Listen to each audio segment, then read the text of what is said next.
So Breaking Points actually debated this issue of whether or not they consider what Israel is doing ethnic cleansing in Gaza. I have two clips that I want to show you.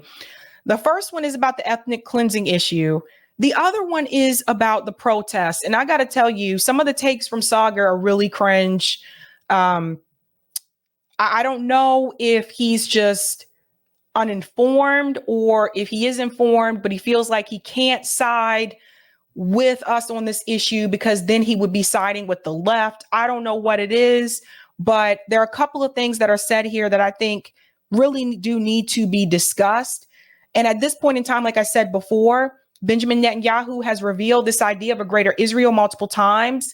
So I don't have to sit back and ask the question, I wonder if it's actually ethnic cleansing. No, I don't have to think about that. I don't have to ask that. There was one point in time, I don't know if everyone remembers this, but one point in time, if you look at the history, when the Nazi Party first started, at one point in time, people denied what was happening to Jewish people. People were denying it. They were like, oh no, these things aren't really happening. They're not trying to exterminate a whole population of people. So we always have to go back to history. So we're going to go into this clip here of Breaking Points where they debate this very issue. Is it ethnic cleansing? Listen to this. Person, based on the plans that were leaked strategically from an official Israeli government ministry that said, no, what our ideal situation is we push everybody, displace everyone from the north, then we push everybody out of the south, and we basically force Egypt and other Arab nations to take in this Palestinian population. This is something that members of the Netanyahu coalition have wanted for quite some time and have been openly advocating for really for years. So it shouldn't be any surprise that this is the goal, that the goal is complete ethnic cleansing of the Gaza Strip. And there were reports about how pressure is being put on Egypt to use their considerable debt load to try to pressure them into this. There were also reports that there's pressure being put on the U.S. to take in Palestinian refugees as well. But, you know, to me, it's very clear what the goal is. The only question is whether they'll really be able to accomplish this goal. But I just think it's important to keep in mind, you know, where. So notice what Krystal just said there. She said, it's very clear to me what the goal is. So Krystal gets this. Okay, Krystal gets this. We have to remember those leaked documents from the Israeli government where they explain very explicitly what their plan was. And I don't know what else needs to happen. I don't know if it's going to take like more Israeli like state officials coming forward on interviews, making this plain as can be. I don't know what else needs to be said for people to get this through their head, what the goal is. Of course, if somebody like Netanyahu's being interviewed, of course, he's not going to be like, oh, yes, we're going to ethnically cleanse. Of course, he's not going to say it that way. He's not stupid. We already are in this conflict, which is for Gaza City was incredibly densely populated. You know, this is where the majority of the population of Gaza lived, and it's gone. I mean, 45% of all homes within all of the Gaza Strip, not just in Gaza City, have already been damaged or destroyed. The people the millions who have been displaced from their homes, like there's nothing for them to go back to in Gaza City. That's already where we are. So, you know, are they degrading Hamas capabilities? I don't know. We haven't really seen much evidence of that. House, but I mean, we haven't seen much evidence of like really going directly and targeting the military infrastructure. And then there's also the question that Elon Musk asked and that the chair of the Joint Chiefs of Staff asked as well, which is how many new Hamas members are you creating with these actions, which is part of, you know, the lesson we should have taken from our actions in responding to 9/11. So for me, it's not really a mystery what their goals are, what their approach is. You can see it in what they're telling, you know, their own population, what they're saying publicly, and the military actions that are unfolding on the ground. Well, I mean, is that the goal of the Israeli far right? Yeah. Is it the overall goal of the Israeli military? I don't know. Like I said, that doesn't make any sense, Saagar. So what Saagar says there doesn't make any sense. He's like, is that the goal of the Israeli government? Yes. Is that the goal of the Israeli military? I don't know. Who does the Israeli military work for? They work for the Israeli government. Of course, that is their goal. How many IDF soldiers need to be interviewed who have stated it very plainly what their goal is for Saagar to get that they want the same things. It's like, it would be like someone saying the US government has this goal, but I don't know if the US military has that same goal. They go hand in hand. The Israeli military is just doing what they are told. Well, we know quote that you read, I actually think was quite accurate, is that they're going for damage, not accuracy. Yeah, but that's kind of what I'm saying, is that they're basically willing to pull the trigger on a 15, 20% chance. That's just not something the way most Western militaries would act. That's a different thing, though, than a targeted, like, we're going to blow as much civilians up as possible. I don't really think that's what they're doing. I think it's more in terms of they just don't care as much about collateral damage. But there's an important difference between those two things. So this is another thing I push back on. I don't understand how Saagar can say that, because anyone who has looked at the history, what has happened to the Palestinian people, what he has to understand is, and especially now, because they do have a far-right government, what he has to understand is that they do not care about these people. They do not care about the Palestinian people. I have sat back and I've watched so many documentaries and a number of videos, and I have watched people like Netanyahu refer to the Palestinian people, not Hamas, by the way, refer to the Palestinian people the same way that white people have referred to black people in this country: animals, savages. Like, it's just, what else more does Saagar needs to see to be convinced that they do not want them there? If they wanted them there, they wouldn't have kicked them off their land and took their homes. It's just, I don't know. It's like when Europeans came to the United States, which was North America at that point in time, when they came to North America, slaughtered the indigenous people, and the ones who were alive, eventually along the way, it's like, let's just put them on reservations. What do you think those people, the colonizers who came to North America, were like, well, yeah, we want them to coexist? No, they didn't. They didn't. That's part of the reason why the indigenous population in this country is so low now, because they tried to kill all of them. At what point do we go beyond quote unquote collateral damage when somewhere around 90% of the deaths are civilian? Mm-hmm. At what point does, listen, people can lie about their intent, but the numbers don't lie. 40% of the deaths are children.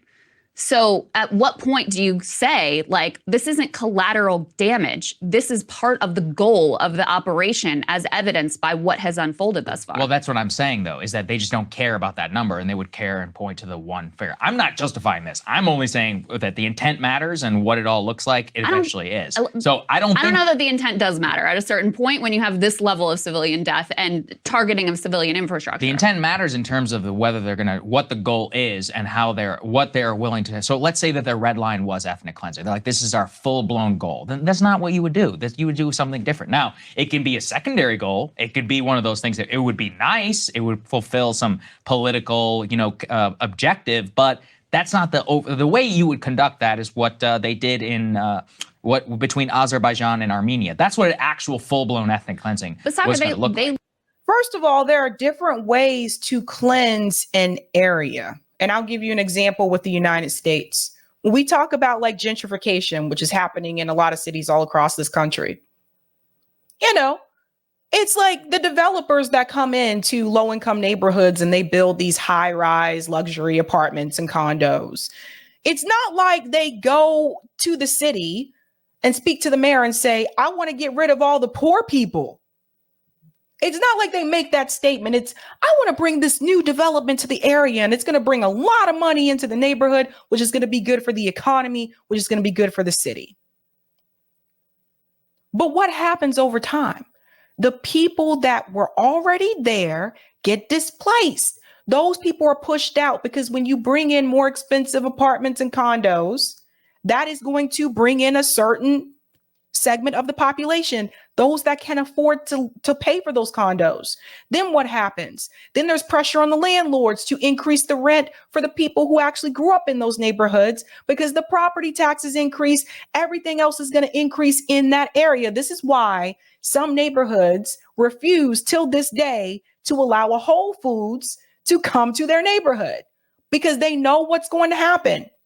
So the people who grew up there end up being pushed further away and further away. You can see this if you come to Boston, by the way.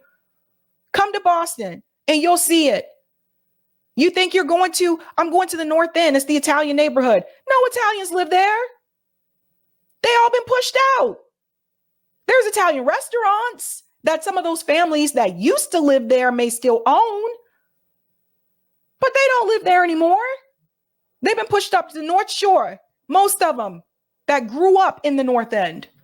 Same thing, Roxbury, Dorchester, Mattapan. It's happening all across. A lot of the African Americans that grew up in those neighborhoods, a lot of them have been pushed to the South Shore. So they're in Randolph. So there are different ways to rid certain people of an area. But the point is, I think what Saagar has to understand is that it's not going to be as overt all the time. But the point that I want to make in reference to Israel, though, Netanyahu has been very clear. He's been very clear that they don't want them there. Laid out exactly what the goal was, and they have the phase by phase process. First, move people out of the north, then put pressure on the south. Well, this is a secret plan. We don't know if it's been. That's exactly what is unfolded thus far. And then you put off the table any other solution. So, for example, the U.S., which there's a lot of problems with this idea too. It's like, hey, let's have the Palestinian Authority run the Gaza Strip afterwards. No, that's not going to work for us. Which is no surprise because number one, I think Palestinian Authority probably isn't up to the task. But number two, they don't want unity between the West Bank and the Gaza Strip. And then when you couple what's already unfolding in Gaza with what's being done in the West Bank, with settlers being turned loose and basically running wild, massacring Palestinians there as well, and pushing them off their land too, it's very hard for me not to look at the facts as they're unfolding and say, yeah, this is the goal. This is the plan that is unfolding. This is what they're pushing towards. And the only question is whether anyone's going to stand in their way. Well, I think you think that because you have look, I think that you're coming at it from a place of zero trust from Israel. I wouldn't say I have zero. Let's call it, I don't know. I have a neutral trust of both Hamas and of Israel. We're not willing to assume the worst. Did you guys see what he just did? He said he has a neutral trust of both Hamas and Israel.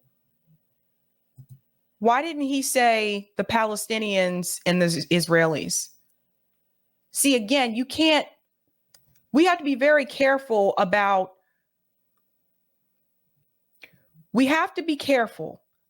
describing the Palestinian civilians as Hamas, because they're not.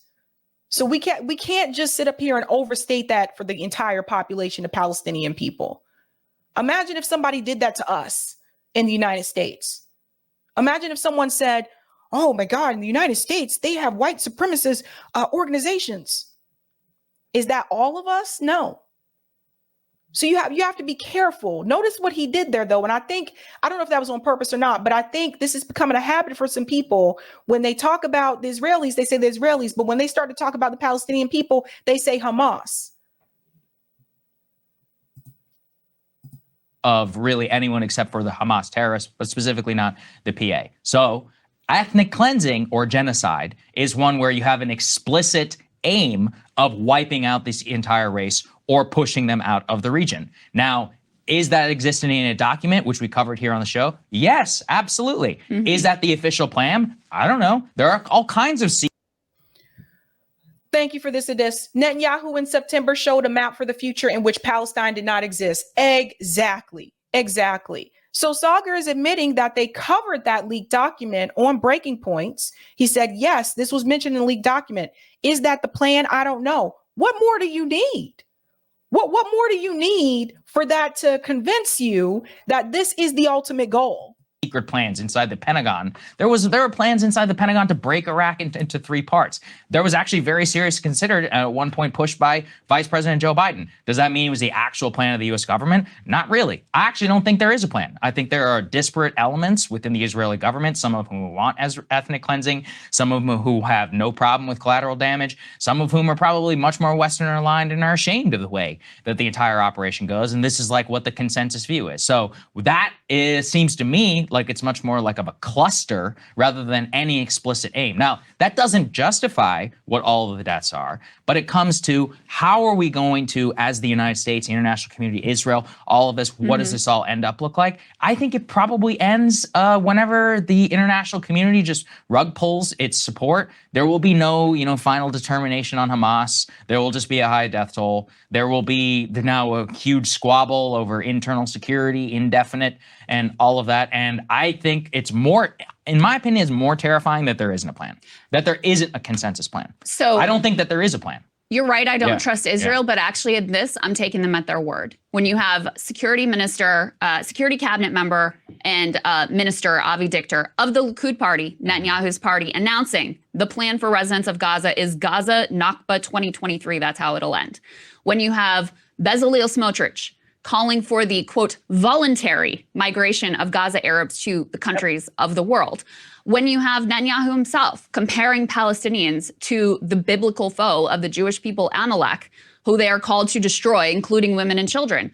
I'm taking them at their word of what they actually want to do here, and as evidenced by their actions thus far, which are entirely consistent with pushing the population out of Gaza entirely. Now, again, does that mean they will succeed?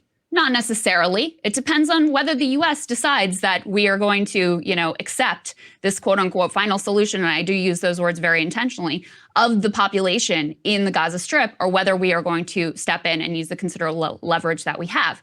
But I'm just looking at their actual statements and their actions on the ground.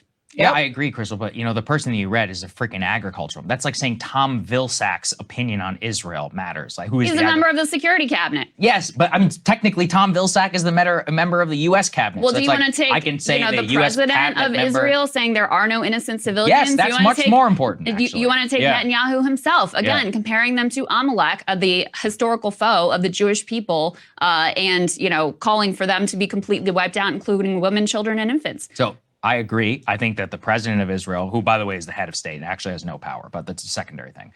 It's still important for the head of state for what the statements and all that. His statements, Netanyahu's statements, and the security minister's or the defense minister statements are the single most important. We would recognize that in the U.S. system. Now, none of them have said anything like that. That said, So I'm sorry, Saagar is way off here. Again, I don't know how many times I need to show this video. But Netanyahu has made this very clear, the plan for Israel. It does not include Gaza. He's talked about this multiple times, the Greater Israel Plan, which will include southern part of Lebanon, parts of Syria, which is also, we have to point this out, Israel is also bombing Lebanon and Syria, guys. So again, I feel like either Saagar is just uninformed, or he does know more about this, but he doesn't want to agree with it because, again, like I said, the purpose of this show was to have someone, it's a populist show, right? So to have like the left populist perspective and the right populist perspective, but coming together on some of those core issues. So the thing is, if he were to flip to that side, then he's agreeing with the left. So I don't know what this is about, but I don't know how many times we have to show that video to show what the plan is. Let me go ahead and put this here. Sorry, my mouse.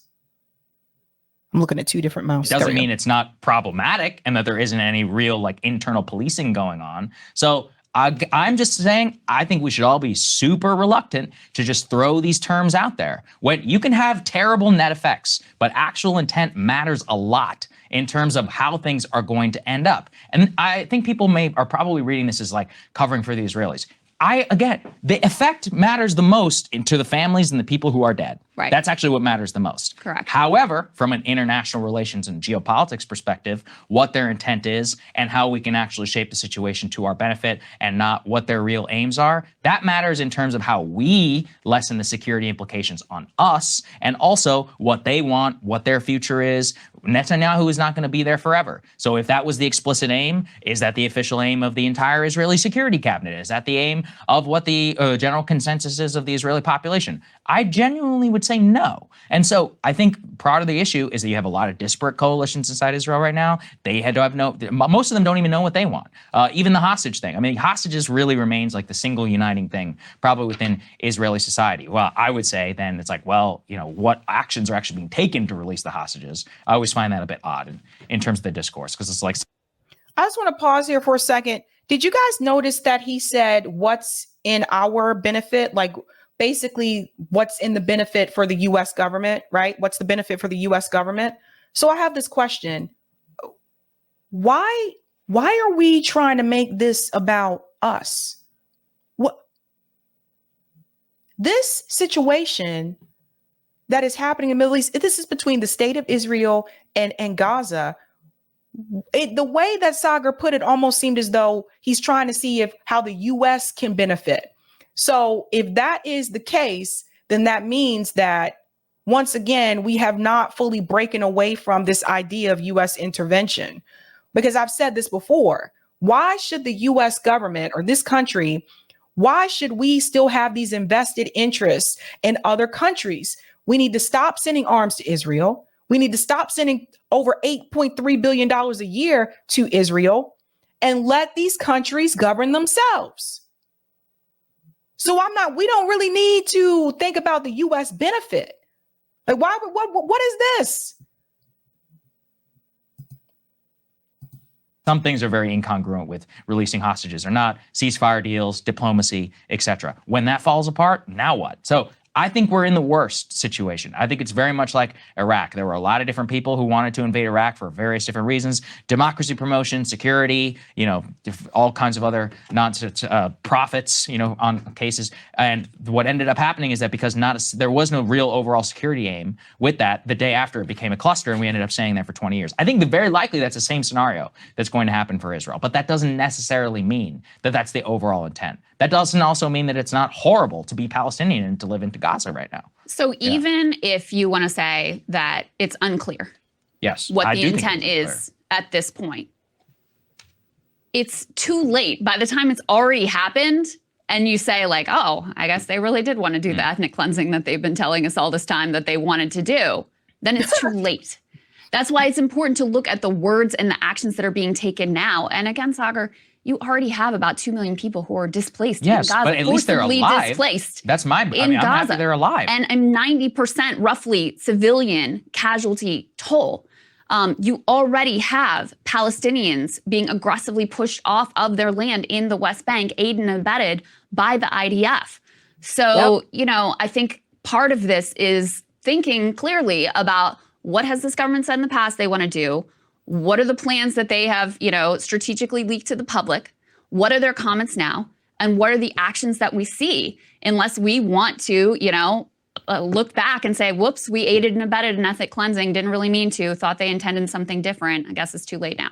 Yeah, look, I think that the dangers of it being ethnic cleansing are very real. I think it's very possible also within the current security cabinet. But for now, 2 million of them are alive. We have a chance, I think, in order to try and draw the operation to a close, have some sort of security thing, which the Israelis can accept, and then get the hostages out and actually move to a situation where these people can, at the very least, return, to where they were from, and with the international support and hopefully Israel paying the bill, not America, they can actually stay, and then possibly we can all move forward. Now, that's what I would like to see. I really do feel like Saagar is trying to walk in the middle with this, and I don't think that you can. I don't know who he's trying to pander to here in this discussion. It's like, I want to remind everyone once again, if we go back to the Holocaust, for example, I want to remind you that for the longest time, when Hitler made it very clear what his intent was, what he wanted to do, Saagar can choose not to call this intent if he doesn't want to. but I'm going to call it intent. He made it very clear what he wanted to do. For the longest time, people refused to admit it. They were denying it. That is part of the reason why it went on for as long as it did. By the time World War II came in and the US government and other countries got involved, how many Jewish people were killed by that point in time? The point that I'm making is if people would have been paying attention to what he was saying from the get-go, they would have known what was coming. And I feel like Saagar's just trying to play it safe. Whether the Israelis want to see that, I don't think so. But whether Hamas actually wants that either, it's not like this hasn't been a very beneficial situation to them. I think that's very, very much true. The Arab world and the international community, I think that we're much nearer to a deciding point away from the current situation than we were before. And I think that could be a beneficial direction that we would move in, especially with whatever happens with this hospital. That's really what I think.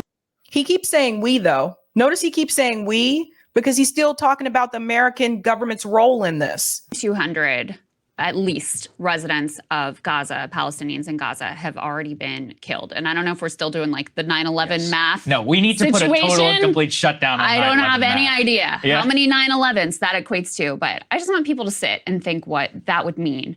1 in 200 residents of the Gaza Strip have already been killed. That's where we're at in this operation right now. So I think that would be, my back of the napkin math is a couple 100,000 Americans, but I'm not 100% sure. Again, though, I am calling for a shutdown on all 9/11 math. Okay, so there's another part to this that I want you to see where he gets into the piece about the protest. Oh dear, I'm gonna swap this for just a second. Shout out to neoliberal tears for capturing this part. Saagar on peace protest. It just seems crazy to me. I mean, once again, you're not Palestinian. Listen to this, guys. Oh, listen to the doozy badoozy. These people are pretty predictable. You can whip them up. Sure, they'll say this about, but at the end of the day, like if you think Trump is literally Hitler, which a lot of them do, then they're probably going to vote for Biden. I think you're underestimating what a searing event this is for a lot of young people, in the same way that the Iraq War was a searing event for a generation. I think.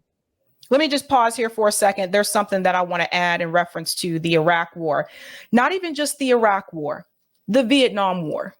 I just want to remind everyone the numbers of people that protested against the Vietnam War. And it wasn't just in the United States, by the way. Think about all the people who protested against the Vietnam War. Think about like the soldiers that came back from the Vietnam War, where some of them were respected and some of them were not respected.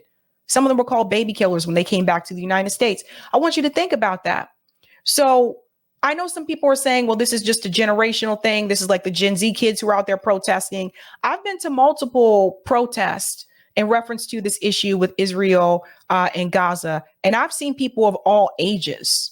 I've seen whole families, like people with their kids. I saw a kid in a stroller. I've seen older people out there protesting. Yes, some of the younger people may be leading it, but it's not just the Gen Z folks that are protesting this.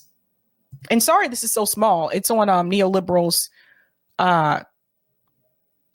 Twitter like that. I don't know why it's so small like that on the Twitter, but it is. I think it is at that level of like absolute horror that our government could be involved in such a thing, horror that such a thing was even on the table, and whether or not you agree with that perspective. I think it goes a lot deeper than just like a flash in the pan concern of the moment. And you see that by, the widespread protests across the country. You see it by the energy on social media. It's hard to quantify these things, but it is my sense that this cuts a little deeper than some of the other things. It's not a flash in the pan. This is genuinely like this generation's Iraq War moment. I don't know. I mean, it just seems crazy to me. Once again, I mean, you're not Palestinian, and it's. Pause. So Saagar says it seems crazy to him because you're not Palestinian. There is something called solidarity. And solidarity is when you put someone else's needs before your own. Maybe Saagar is not aware of how to put someone else's needs before his own. So he doesn't think that you should be out there because you're not Palestinian. First of all, the marches that I've been to, there have been Palestinian Americans at those protests. There are Palestinian Americans here in the United States that have family members still in Gaza, FYI.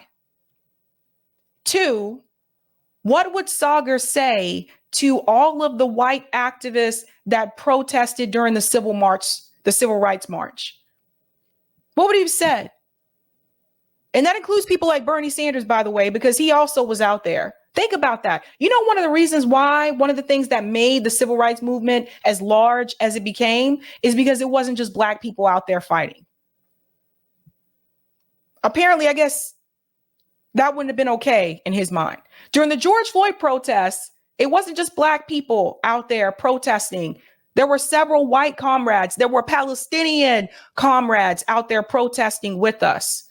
But according to Saagar, I guess he thinks you should only fight for your own people. This is very concerning. And this is what I'll get into in a second, because I have something to say about where I feel that Bernie Sanders movement failed. Let's continue.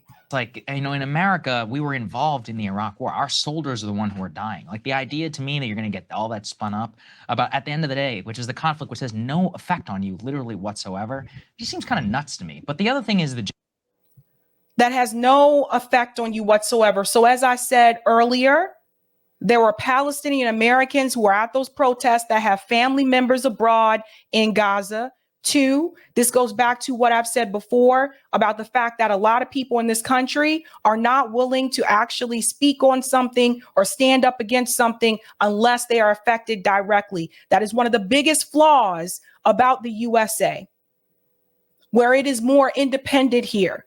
That's why we have a lack of community in this country, because everybody is looking out for their self.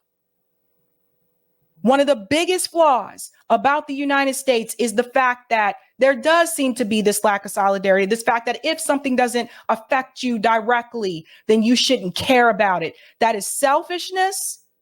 And that is part of the reason why we struggle to have some type of community in this country, where once upon a time, there was more of such a thing. Generation divide.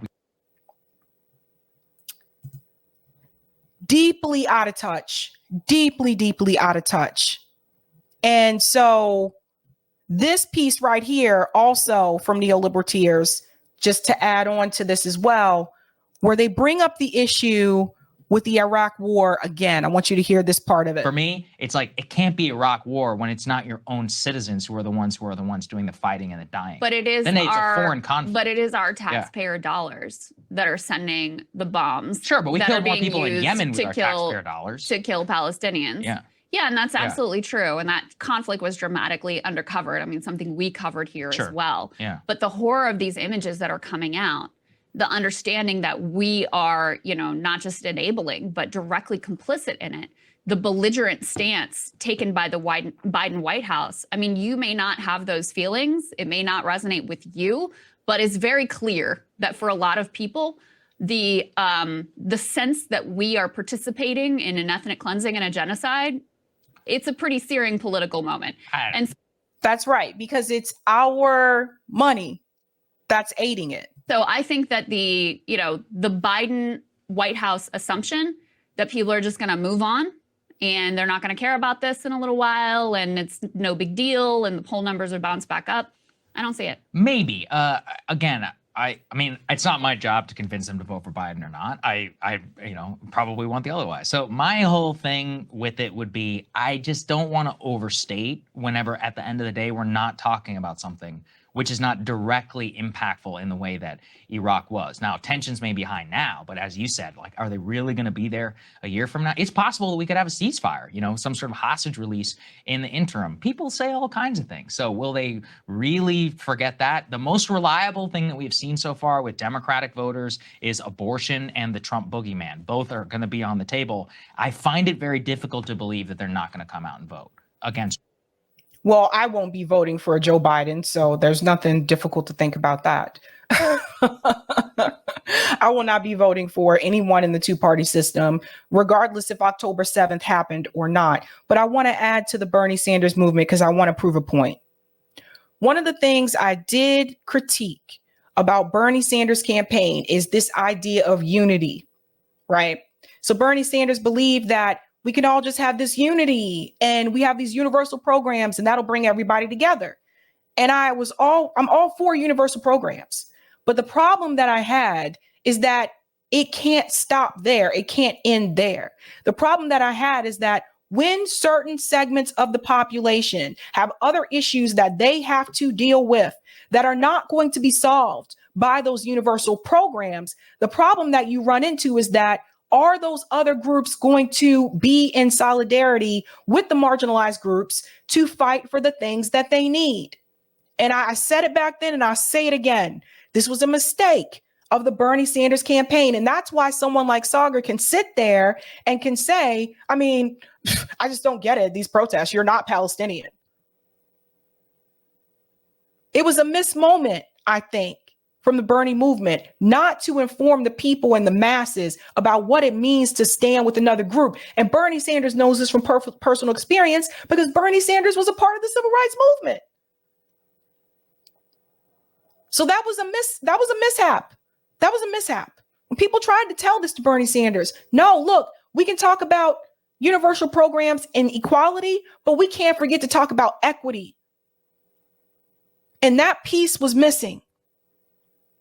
So this is why, like, I don't get it. You're not Palestinian. Should we say, I don't get it. Why did you participate in the civil rights movement? I don't get it. You're not Black. Why were you out there fighting for George Floyd? Why were you out there fighting against police brutality? I don't get it. You're not Black.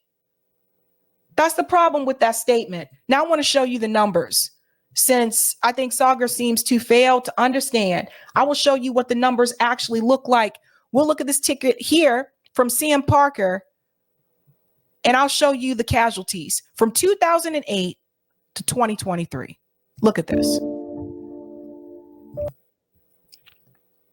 So as you can tell, look at who's losing the most people.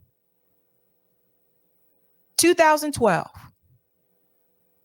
2013, 14, 15, 16, 17, 18, 19, 20, 21, 22, 23. So you see, look at that. It's very clear what's happening here. That is a huge difference. It's not like, we're looking at over 161.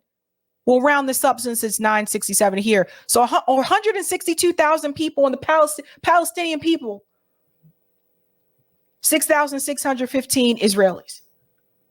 But our government is telling us that we need to be focused on one of those groups and not the other ones. And I'll say this again. I said it before. I do not stand with an oppressor, period. You can't tell me it's equal because it's not.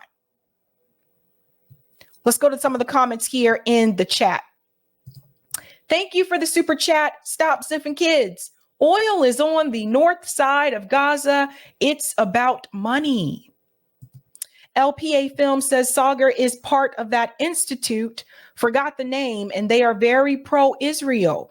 Plus, I wouldn't be surprised if the circles that he run in has influence. Saagar and Robbie are all bad faith actors. Interesting. Thank you for the super chat, Raphael. But sister, can you formulate a good reason why Russia and China are standing idle, letting this modern day trail of tears happening? Russia, probably because they're already dealing with Ukraine, so there's still that issue. I think they have spoken out against it. China, I don't know. But if they were to intervene, that's the thing. I think if Russia and China were to intervene, that would kick off World War III. Thank you for the super chat, Flower Bro. From the river to the sea, Biden gets no vote from me. I know, right? Thank you for the super chat, Everton. He and Robbie are exactly the same. I can see this in different ways. Thank you, Mary. The better question to Saagar is how much they slide to him. They are celebrities coming out being paid and giving free trips in place of good talking points in favor of Israel. That's an interesting question. Sparkjoy says, Sabby, you should watch Colonel Larry Wilkerson's interviews. He basically said that Israel is now a liability for the United States. I'll have to check that out. And thank you, none of your business. Brothers are saying we are not involved in this mess. It's unfortunate. Let me go ahead and get that comment on Rockfin, Eric. Thank you. Thank you for the tip on Rockfin, Senior Cynic. I saw the documents that Netanyahu funded Hamas since 1999 to promote chaos in Gaza. That's another thing, too. I didn't get a chance to talk about. Maybe I'll cover that Tuesday. That is another one that I need to go into. And thank you, Karim, for the tip. Saagar is linked to the Hudson Institute, which is linked to the Rand Corp. Thank you for that, Karim.